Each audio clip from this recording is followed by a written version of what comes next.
An unexpected presidential visit that transformed veterans care forever. How one quiet lunch sparked the biggest military support reform in decades. The metallic clatter of mess hall trays echoed through Fort Bradley's dining facility on what seemed like any other Tuesday afternoon in March. Sergeant Emily Hayes, a 12-year Army veteran and single mother, mechanically stirred her coffee while reviewing deployment schedules on her phone. The dark circles under her eyes told the story of countless nights video calling her daughter across time zones, trying to maintain a connection that stretched thinner with each passing month. Around her, soldiers filtered through the lunch rush, their conversations a familiar backdrop to the daily ritual of military life.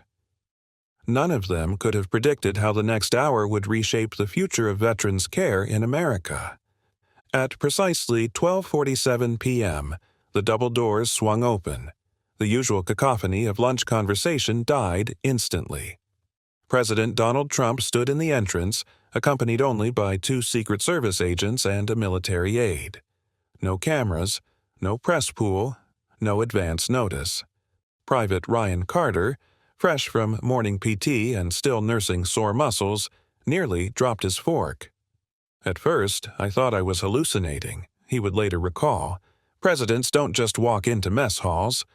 But this was no hallucination. As the room instinctively rose to attention, Trump raised his hand. "At ease, soldiers," he said, his voice carrying across the suddenly silent room. "Mind if I join you?" The words hung in the air, heavy with implication. This wasn't a carefully choreographed photo op or a scripted campaign stop. Something else was happening, something that would trigger a chain of events leading to the most comprehensive overhaul of veterans' services in modern history. Before we continue this untold incident, let us know where you're watching from. Subscribe now. Tomorrow, we reveal another powerful story that never made the headlines. Master Sergeant James Walker had seen his share of VIP visits during his 25 years of service.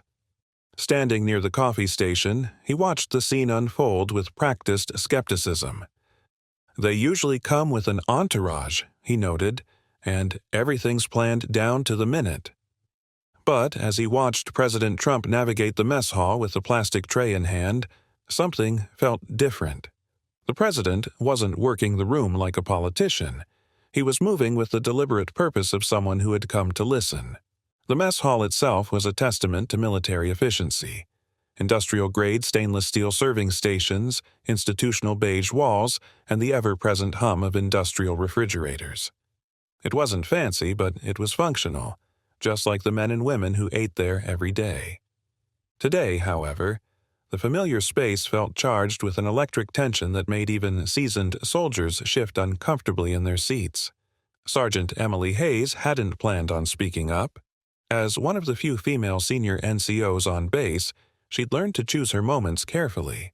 The worn photograph of her daughter, Sophia, peeked out from her breast pocket, a constant reminder of the price of service. When the president pulled up a chair at her table and asked, "What's the hardest part about serving?" something inside her shifted. The mess hall had grown so quiet you could hear the industrial fans whirring overhead. "Permission to speak freely, sir?" she asked, her voice steady despite the pounding in her chest. Trump nodded, his usual animated expression replaced by something more contemplative. "It's not the combat or the training that breaks us," she began. "It's missing first steps, last goodbyes, and everything in between. My daughter turned 5 last month. I watched her blow out her candles on a choppy video call from 3 time zones away." The president's face remained unchanged, but those close to him noticed his hands tighten slightly on the edge of the table. Private Ryan Carter, sitting across from Hayes, found himself holding his breath. In his 3 years of service, he'd never witnessed anything like this. No cameras, no scripts, just raw truth meeting power head-on. What the soldiers in the mess hall didn't know was that Trump's visit wasn't as spontaneous as it appeared. 3 weeks earlier, a classified intelligence report had crossed his desk, detailing an alarming spike in veteran suicide rates. The numbers had kept him up at night, 22 veterans per day, with rates climbing highest among those who'd served in the last decade. These aren't just statistics, Trump had told his chief of staff during a late-night emergency meeting in the Oval Office. Each number represents a family torn apart, a future stolen. The president's fingers drummed against the report's cover, a habit his staff had learned to recognize as a sign of deep agitation. "I need to see it for myself," he declared, brushing aside concerns about security protocols. "No press, no cameras. I want to hear the real story." The decision sent his security team into overdrive. Special Agent Marcus Rodriguez, head of the president's protection detail, spent 72 sleepless hours coordinating with military police and local law enforcement. "It was unprecedented," Rodriguez would later recall. "We're trained to minimize unexpected situations, not create them." As lunch trays grew cold, stories began to emerge. Master Sergeant Walker, his weathered hands wrapped around a coffee mug, spoke of his friend Tommy, a decorated veteran who'd served with distinction for 20 years, only to end up homeless. "He died alone in a VA parking lot, sir," Walker said, his voice catching, "waiting for an appointment that was 3 months out. Tommy survived 3 tours in Iraq, but he couldn't survive the peace." Corporal James Martinez, recently returned from his 3rd tour, sat at the edge of the group. His right leg bounced continuously, a nervous tic he'd developed after an IED incident. "We're trained to be strong, to push through," he said, his hands wrapped around a coffee cup that had long since emptied. "But sometimes the strongest thing you can do is admit you need help. The problem is that help isn't always there." Private Sarah Chen, a combat medic, shared her perspective from the front lines of military health care. "I've patched up soldiers in the field, saved their lives," she said, her voice steady but her eyes distant. "But the hardest part is knowing that some of their toughest battles will come after they get home. We can heal their bodies, sir, but who heals their souls?" Sergeant Hayes' story particularly resonated with the president. As she spoke about her daughter Sophia, she pulled out her phone, showing a carefully curated gallery of moments missed. First day of kindergarten, dance recitals, lost teeth. "I have to schedule my heartbreak," she explained, describing the ritual of nightly video calls. "Sophia knows to wait by the computer at 2100 hours. That's 9 p.m. for her. Some nights the connection is so bad all we can do is wave at each other's pixelated faces." Trump leaned forward, his usual rapid-fire speaking style replaced by careful listening. "How do you explain it to her?" he asked quietly. Hayes smiled sadly. "She has a calendar in her room. She marks off each day until I come home. But last month she asked me something that broke my heart. She said, 'Mommy, do you love America more than me?'" The mess hall fell silent, the weight of her words hanging in the air.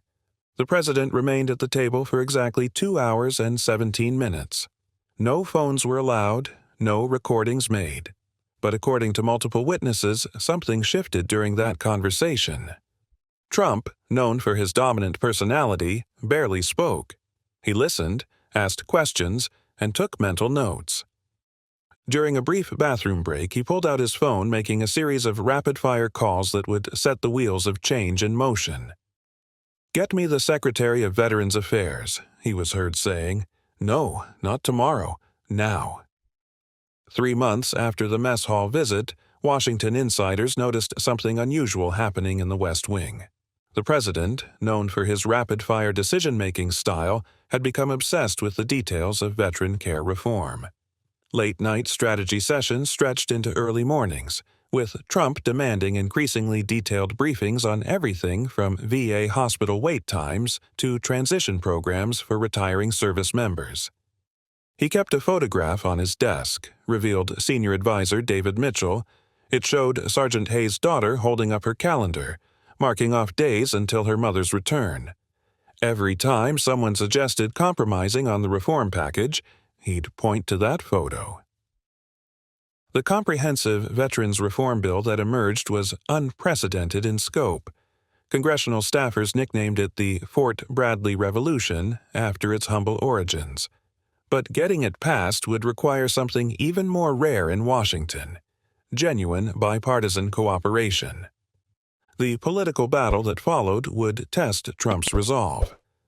Opposition came from unexpected quarters, budget hawks concerned about costs, bureaucrats resistant to change, even some veteran organizations worried about disrupting existing programs. "I've never seen him like this," noted Senator James Morrison, who witnessed a particularly heated, closed-door session. He wasn't dealing in politics anymore.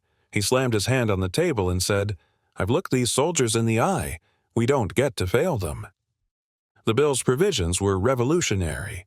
Complete overhaul of the VA appointment system, implementing a 48-hour maximum wait time for mental health services, creation of the Military Family Stability Initiative, providing comprehensive support for military families, establishment of the Veteran Housing Security Program, guaranteeing housing assistance for at-risk veterans, implementation of the Smooth Transition Protocol, ensuring every retiring service member had secured employment or education before discharge, formation of the Military Child Support Network, providing specialized resources for children of deployed parents. But, perhaps most significantly, it included what would come to be known as the Hayes Amendment, named after Sergeant Emily Hayes. The amendment mandated flexible deployment schedules for single military parents and established a nationwide support network for military children. 1 year after the mess hall visit, the numbers told a story of transformation. Veteran homelessness decreased by 37%. Mental health response times improved by 82%. Military family separation rates dropped by 28%. Veteran employment rates rose by 42%. VA appointment wait times reduced by 71%. Military child support services expanded by 156%. But behind these statistics were real stories of lives transformed. Private Ryan Carter, now Sergeant Carter, found his calling running a peer support program for transitioning veterans. "We're not just numbers anymore," he says, sitting in the same mess hall where it all began. "We're people with stories, and those stories matter." The impact rippled through individual lives in countless ways. Corporal Martinez, who had spoken about the struggle to seek help, now counsels fellow veterans. "Last month, a soldier came to me, dealing with the same demons I faced," he shares. "But this time, when he reached out, help was there. We got him into treatment within 24 hours. A year ago, that would have been impossible." Private Sarah Chen's role as a combat medic transformed as well. "Now, when I treat soldiers in the field, I can look them in the eye and promise them something real," she says. "I can tell them that their country will have their back, not just during the fight, but after it too." For Sergeant Hayes, the change was deeply personal. The worn photograph in her pocket was joined by a new one, her daughter Sophia beaming in a tree costume for the school play. "I was there," Hayes says, her voice thick with emotion. "Front row. She saw me in the audience and almost forgot her only line.